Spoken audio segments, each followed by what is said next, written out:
Kürt halkı önderinin yapmış olduğu açıklama üzerinden PKK kendisini feshetti. En önemli, bu süre zarfında en önemli kararlar ihtiyacı her geçen gün daha en temel ihtiyaçlardan biri haline geliyor. Dolayısıyla demokratik toplumu beraber inşa edebilmek, beraber örebilmek, beraber tartışabilmek için bu toplantıları gerçekleştiriyoruz.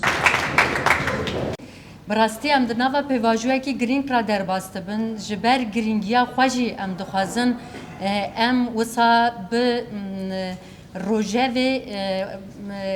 دم ورن لسر روجه دم ورن گل هفدو به هفدو را نقاش بکن جبونا هم فهم کرنا پیواژوی هم جبونا پرسین کو گل مد پرسه جبوی برسف بویناوی.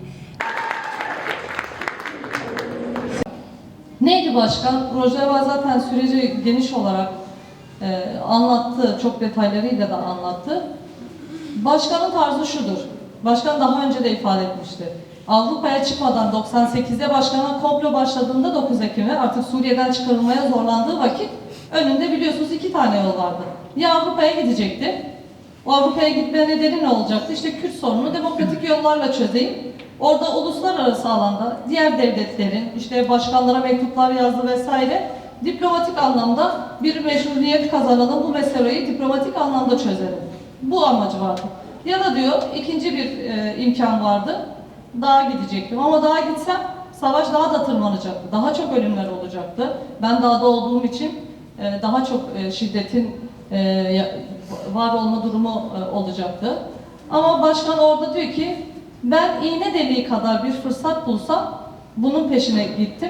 Bu benim için en değerli olanıydı. Yani benim siyasetim yaşatma siyaseti. Orada o cezaevine alındığında, o tabutluk gibi olan cezaevine alındığında dahi başkan dedi ki bu İmralı Adası, buradan herkes ölümle çıkmış şimdiye kadar.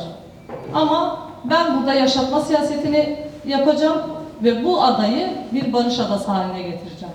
Başkanın tarzı bu. Başkan orada sonuçta müzakereci konumunda, orada aynı zamanda siyaset yapıyor. Tek amacı var, orada Kürt'e alan açmak. Bunu 2019'daki avukat görüşmesinde de söylemişti. Yani en nihayetinde bir silahlı mücadele yürüyorsa, değil mi? Bu silahlı mücadelenin bir amacı var. Yani bir masaya oturmayı istiyoruz. Bir şeyi çözmek istiyoruz. Dolayısıyla en nihayetinde o iş silahla da olsa geleceğe yer masa ve uzlaşma olması gerekiyor. Başkan bunun için uğraşıyor.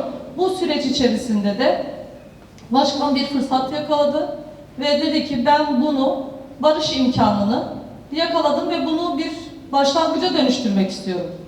Evet diyor, PKK ile diyor varlığımız tanındı ama özgürlüğümüz henüz başarılamadı ve biz bunda bir sıçrama yaratmak istiyoruz dedi ve bu süreci başlattı. Bu sürecin en önemli şeylerinden bir tanesi, 2 tane şey söyledi. Bu sürecin en önemli 2 tane ayağı var dedi. Bir demokratik siyaset, 2 hukuk. Biz demokratik siyaseti aşındıracağız. Sürekli bu yolu kullanmaya çalışacak ve bize bunun alanının açılması lazım.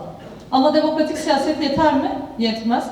Bizim hukuken haklarımızın tanınması lazım. Tüm silahlı örgütlerde, mesela varlığı inkar edilen tüm silahlı örgütlerde diyor ki bizim varlığımızı tanı ama hukuk aynı zamanda bir güvence olsun. Hukukla bu güvenceye alınacak. Başkan da böyle ifade etti. Dedi ki ben Kürtlere hukuk kapısının açılması için uğraşıyorum. Kürtlerin sosyal anlamda, ekonomik anlamda, siyasi anlamda birçok problemi var. Bu problemler, yani Kürt aynı zamanda hani bireysel olarak bile tanınmıyor. Bir mahkemeye bir Türk olarak geçiyoruz değil mi? Türk milleti adına karar veriliyor. İşte bir meclise anne gittiğinde dilini konuşamıyor.